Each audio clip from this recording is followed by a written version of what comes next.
Muy buenos días chicos, ¿cómo están? Un gusto saludarlos. En el día de hoy vamos a estar hablando un poquitito sobre el periodo clásico. Recordemos que anteriormente habíamos visto otros movimientos artísticos como el barroco y habíamos visto cuáles eran las características específicamente de la música de ese periodo. Hoy nos remontamos al periodo más importante de la música y también conocido como el periodo de oro, porque la música empieza a alcanzar un nivel demasiado elevado en relación a lo que vendría siendo los movimientos anteriores. Y el clasicismo básicamente arranca con la muerte de Johann Sebastian Bach, ¿sí? En el año 1750 aproximadamente. Y duró hasta el año 1827 cuando fallece uno de los compositores más importantes de este periodo, que es Ludwig van Beethoven. Dentro de lo que sería el contexto histórico y social, vamos a remontarnos que en este sector de este periodo se da lo que sería la Revolución Francesa y aparte de eso también se da un cambio artístico dentro de lo que sería la política en general, porque da paso a lo que sería la Ilustración. Y como básicamente se dejó de lado todo el tema de la religión, que era la que predominaba en todos estos periodos, se da un mayor énfasis a lo que sería el razonamiento, o sea, la razón que tiene la persona en sí, y se buscaron establecer ciertos tipos de obras dentro de lo que sería la filosofía, la arquitectura, la escultura, en relación a la libertad, la igualdad y la fraternidad, que luego iba a ser básicamente un lema revolucionario de ese periodo. Aquí básicamente la música empezó a tener más un enfoque de música profana y dejó de lado todo lo que sería la música religiosa en sí. Y básicamente el clasicismo es una mezcla de todos esos estilos, tanto de la música del medioevo, de la música del renacimiento, de la música del barroco, y empieza a ser una, solamente que se deja de lado todas esos adornos, esas ornamentaciones que aparecían en el barroco, ¿sí? Y se busca una música mucho más sutil, vamos a decirle más recta, sin tantas ornamentaciones, una música más lisa, y se buscaba una esencia pura básicamente de la música. Por eso es que este periodo es el más importante y donde surgieron los compositores más renombrados del periodo, que vamos a conocer dentro de un instante. Entonces, dentro de las características generales de la música clásica, vamos a mencionar que se busca una música muy delicada y brillante, de forma alegre y plástica, y que sea sencilla por sobre todo.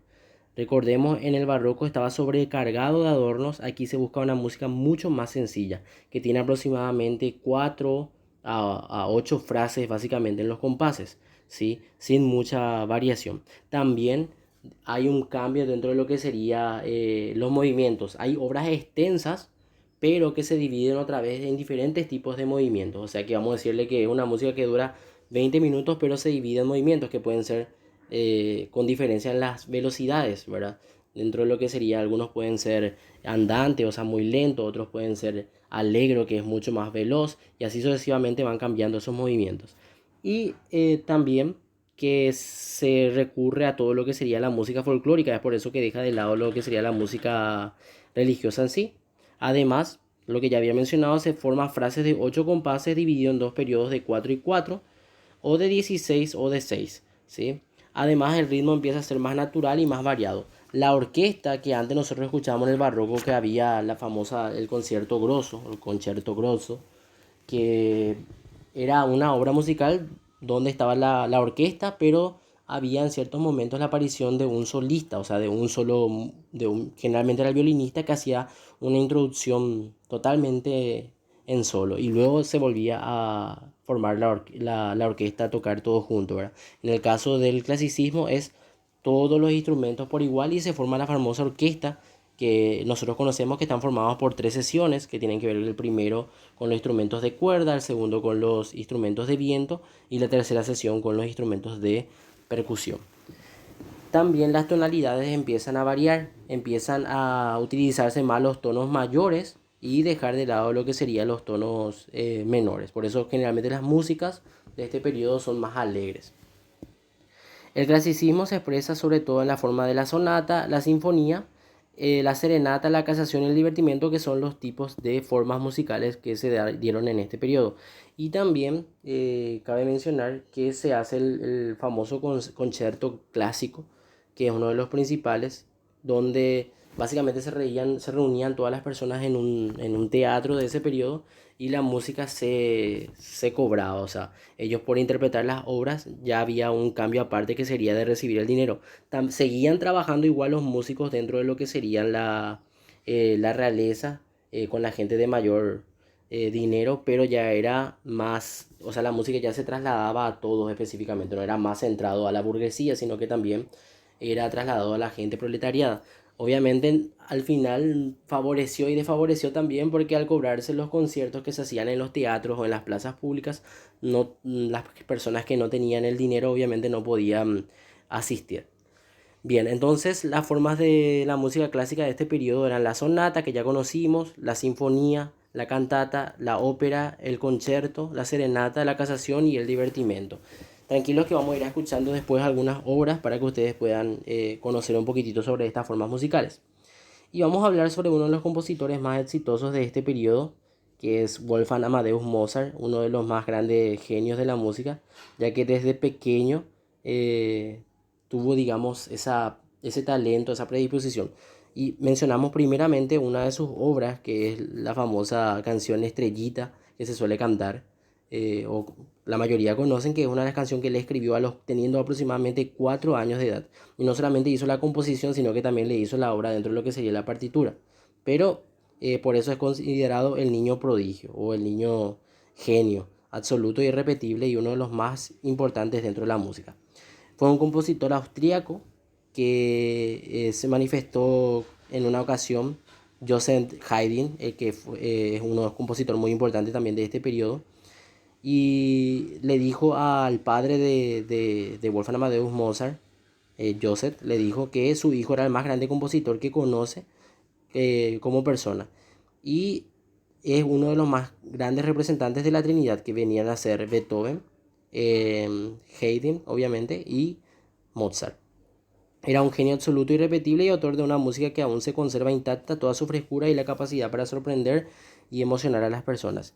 Fue hijo de un violinista y fue un niño prodigio, lo que acabamos de mencionar, que a los 4 años ya era capaz de interpretar en el clave. O sea, el clave era un instrumento musical que apareció en el barroco, y luego que es similar al piano, solamente con un sonido diferente porque no tenía los sonidos fuertes y débiles que hoy en día le da el piano. Sí, el piano que nosotros conocemos, que a partir justamente del periodo clásico empieza a aparecer el piano como el instrumento más importante o el instrumento clave. Bien, su padre lo llevó desde muy pequeño a la corte, donde empezó a estudiar música y empezó a demostrar sus dotes dentro de lo que sería esta área, principalmente en el piano. Y más adelante empezó a tomar las ideas de Johann Sebastian Bach, o sea que fue uno de sus máximos, de su inspiración básicamente para crear sus músicas. Todos sus viajes generalmente comenzaron en Salzburgo, donde sirvió en la capilla, dando diferentes tipos de conciertos y creando la mayoría de sus obras. Algunas de sus obras más importantes fue La flauta mágica, que es una ópera muy conocida, que nosotros ya habíamos escuchado una fracción de ella con La Reina de la Noche en la clase de ópera justamente. Y también otras obras que son sonatas, serenatas y sinfonías que cautivaron básicamente a la gente de ese periodo.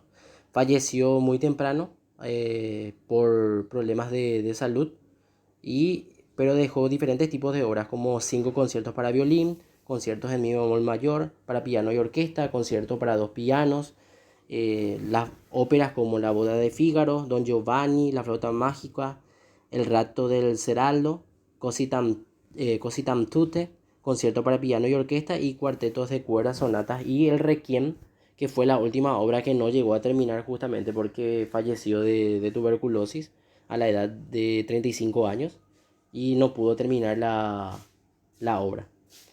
Luego tenemos a Ludwig van Beethoven, que es otro compositor muy renombrado del periodo, que es un compositor alemán que desde muy pequeño también, así como Mozart, empezó a tener una relación muy importante con la música, que luego lo llevaría a ser el compositor más importante del periodo clásico.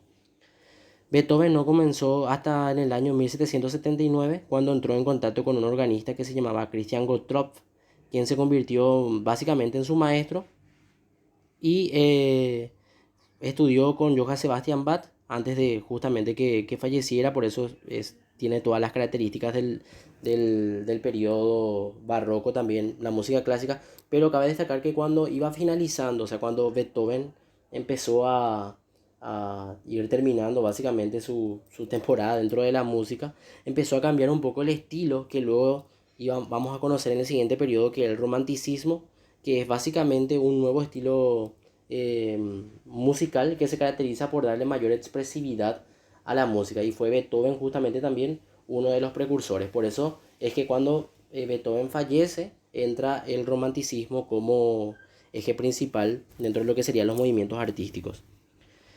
Fue miembro de la orquesta de la corte de Bonn desde 1783, y en 1787 realizó su primer viaje en Viena con el propósito de recibir clases de Mozart. Sin embargo, la enfermedad y el posterior deceso de su madre le obligaron a regresar a su ciudad natal pocas semanas después de su llegada. Y lo más interesante de Beethoven para mencionar es que él, por ejemplo, era sordo, y la mayoría de las obras él las componía sin escuchar. Y esos son, incluso él llegó a dar un concierto estando sordo y empezó a dirigir a una orquesta. Y esta sordera obviamente le empezó a afectar, pero no le dificultaba para que él realizara obviamente sus trabajos musicales. Algunas de sus obras principales son Sonata para piano número 7, Sonata para piano número 8, Claro de Luna, Sinfonía número 3, y obviamente las 9 sinfonías que son las más importantes, principalmente la quinta, que es la quinta sinfonía que vamos a escuchar más adelante, y también la sinfonía número 9, que es una de las más conocidas, que se llama Himno a la Alegría. Aparte de eso, realizó varias óperas también, como Fidelio, y diferentes tipos de serenatas también. Bueno, entonces hablamos un poquitito de Beethoven y también hablamos de Mozart. Si vamos a mencionar también a otros compositores del periodo, vamos a mencionar a Carl Phillips, Luis Boccherini, Luigi Cherubini, Christopher Wolff, Joseph Haydn, entre otros, que fueron también compositores que adoptaron este tipo de forma musical o movimiento artístico. Vamos entonces a escuchar algunas obras de estos compositores para que podamos entender y comprender un poquitito cómo fue el periodo clásico, y vamos a escuchar una serenata, que es una forma musical de Mozart, que se llama Serenata Nocturna, muy conocida también. Vamos a escuchar la obra musical.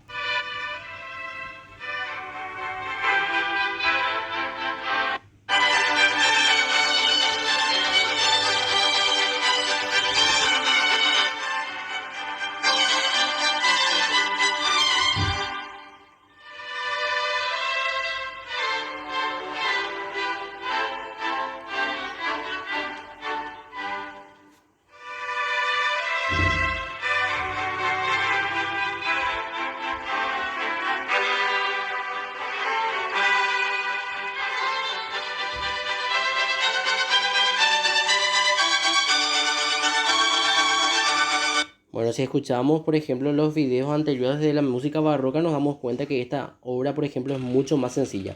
No está sobrecargado de ningún tipo de adormentaciones que le dan mayor diferencia. Sí, el bajo continuo aún sigue en vigencia, que es una característica que se toma justamente del barroco, pero es mucho más sencilla. Y van a darse cuenta que cada 4 frases aproximadamente va cambiando lo que sería la melodía en sí, que lo hace totalmente diferente.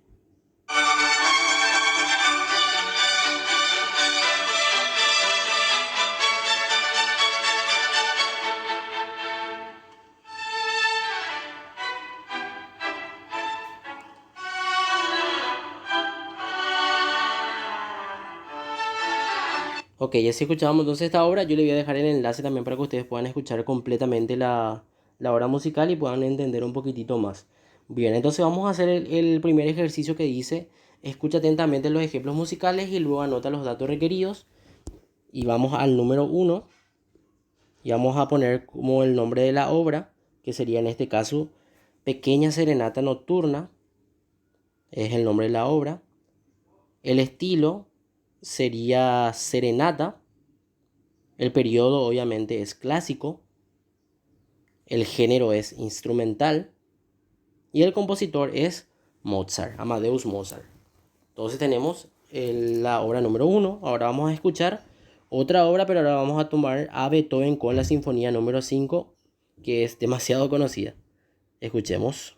Usa jabón Rexona. Justo suena una publicidad. Y ya vamos a reproducir la obra musical. Ok, escuchamos. La obra sinfonía número 5 de Beethoven. Con su primer movimiento, que es Allegro con brío.